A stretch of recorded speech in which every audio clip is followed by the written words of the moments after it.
Hey, what's up guys? Midnight Club Gamer here, and you are watching some Battlefield 3 on the PC.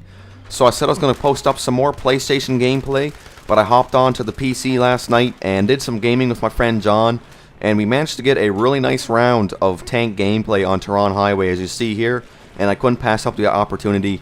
I had to post it up. Never really did any tactics with vehicles before, so I thought it was a good opportunity to post this. Obviously in the M1 Abrams here, as you can see, and it is going to be a conquest round. I think it is the small conquest, so it's only a 3 flag layout. And we will be going through some tank tactics and mostly choosing your tank perks, having a good teammate, and how to play a tank efficiently. So I will take you through that, and it is going to be a pretty long commentary going over 10 minutes, so dig in, and here we go. So, as you can see here, I'm running the M1 Abrams, and my friend John is in the gunner seat. Always want to have a nice, good teammate when you're using a vehicle. It's going to be really effective. Vehicles are really effective on Battlefield, and they're put there for a reason. And so, yeah, Skype is going to go off here right now because my recorder records Skype sounds too, so this is going to stop in a second. Just don't pay attention to that. That is not your Skype going off. There you go, it's done now. So, always good having a good teammate. John is a great teammate to have in the tank. He gets out whenever you're getting hit. It's always nice to have a gunner that will get out. For example, when you're getting pwned by another enemy tank, it's good to have a gunner that's going to get out and repair your tank while you're getting hit. That's just good teamwork there. And he really gets a job done. And he really doesn't really think about his KD. I know sometimes he does. Everybody thinks about their KD. It's how they base a good game, but he gets out no matter the situation and tries to repair the tank to the best of his abilities, which is a really good teamwork, and he's just a great guy to have in your tank or in any other vehicle that you're using. So you'll see him throughout the game here. He's going to get out and repair the tank while I'm getting beat up by other people shooting off rockets and tanks, and he's basically the reason why we had such a great round. And as you'll see in the end, even though he got out and died a couple times from repairing my tank, he still came second on the leaderboards. Obviously, I'm going to come first just because I'm in the tank and I'm getting more kills. It's hard to get a lot of kills in the gunner position, but it's a very important position to be. Don't get me wrong on that. So, as you can see here, capped the A flag and the B flag there pretty easily with the Abrams, and now we're getting ripped by a lot of people in rockets here, and we actually almost go down. And as you see here, John dies as he's repairing, so I took it upon me to get out of my own tank and start repairing the Abrams until John can spawn back in. And as you see there, my repair tool stopped working, so I had to get back in and may as well used the Abrams while my repair tool's loading back up. But by that time, John's already repairing me once again. And on Tehran Highway, there's a lot of high and low points, and it's all about tank efficiency and tactics. So it's not a good idea to put tanks in tight situations like near buildings, near walls, near high points where enemies can get in up on walls and shoot down on you with rockets, etc. That's where you'll get into a lot of trouble. So keep your tank in open spaces. You don't want people hiding behind things, because you never know when a support guy is just going to run out around a corner. He can C4 you easily, and you're really done once you have C4 in your tank. It's really hard. It's down to split second and luck if you can get that guy killed before he hits the trigger on your tank and kills you. So, #1 tank tactic for you guys, if you're ever using a tank, try to stay out in the open. Stay away from high points where enemies can shoot rockets down on you. Stay away from buildings. Just stay out in the open as much as you can. And a lot of people, I find, it really annoys me when people are back in the base in a Bradley or something like that, just shooting from the base ambiently down on a random flag. That's not how you do it with the tank. You should be up in the front line. Tanks blow the way for the infantry to come in. They get the job done.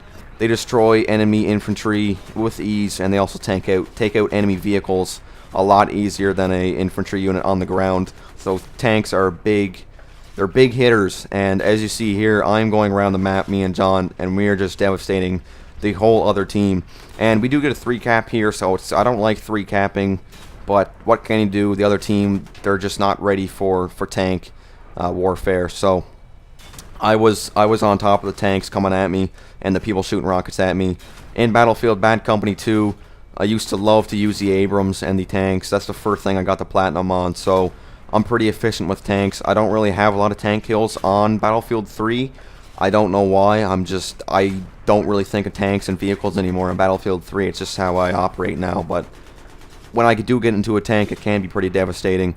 And a lot of people, they will only use like their cannon on a tank. Well, you also have that secondary weapon if you do have the alt perk on, that you can use your secondary gunner as well. So that is really important as well. If you get in tight situations, especially with a lot of infantry around you shooting at you, shoot off your cannon and then immediately switch to your cannon that you can fire off. Well, not cannon, but 50 cal machine gun or whatever it is equipped on your tank. And it's really effective on infantry. It only takes a couple hit markers and they'll be down.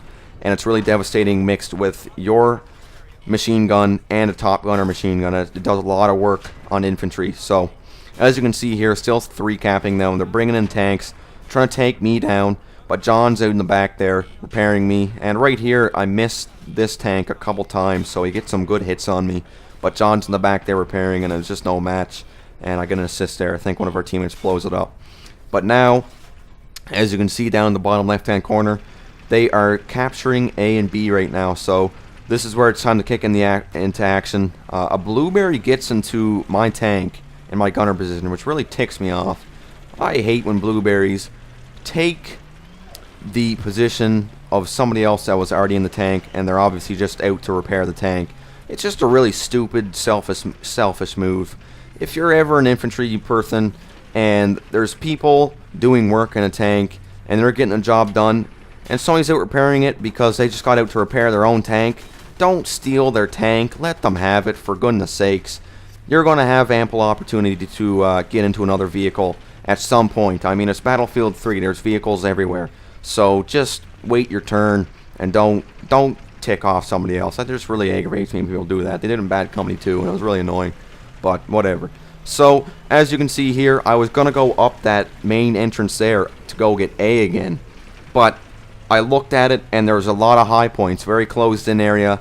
And with that flag there that the enemy has capped there, they can easily spawn, and with my tank just moving up that narrow road with the high walls there, they can just shoot rockets down over the high walls, and it's going to be a really bad area for my tank. With a good hit, they will disable my tank, and I'll probably be dead in the water. John will try to get out and repair, and they'll just pick John off, and I'll be done pretty much. So I took the long way around, went down the big long road, and as you can see here, pretty good idea. We got some people hiding out in the back there. John does some work with the gunner position and picks them off. I just get a lot of assists, which is fine. So go back to Cap A here, and as you can see, we're basically a one-man army. We're doing a tremendous job capturing all flags, and it just goes to show how well vehicles can do on Battlefield 3. They're really efficient. If you can get good at one vehicle, I really recommend using vehicles to their full advantage. And yeah, so another important thing when using any vehicle like a Humvee or a tank or a helicopter is when you start to unlock so many attachments for the tank, think about the map that you're on. Some attachments are better on different maps than others. As you can see right now, I'm using the optical zoom, which is a great attachment. It's really invaluable on big maps because you can zoom and start ripping up tanks before tanks even see you, just because you do have that optics. So as you can see here, I can position my gunner with the optics just over that fence line so I can take out the tank, and it's just a great perk to use on your tank. Obviously there are other attachments as well, like heat-sinking missiles. That's also a good one. Really devastates tanks, heat-sinking missiles do, because they have that cannon. Then you can switch to your heat-sinking missile and take them out, like right here. It'd be good to have that, but with John behind me, it wasn't really needed. And also, tanks are really interesting vehicles. You can pivot them all around. Since they're on tracks, you can pivot them all the time. So as you saw, I was getting hit by a tank from behind, so I moved up further and I rotated the chassis of my tank sideways, so when John had to get out, he would be in between a wall and behind my tank. So I was using my tank as cover to cover him as he was repairing my tank.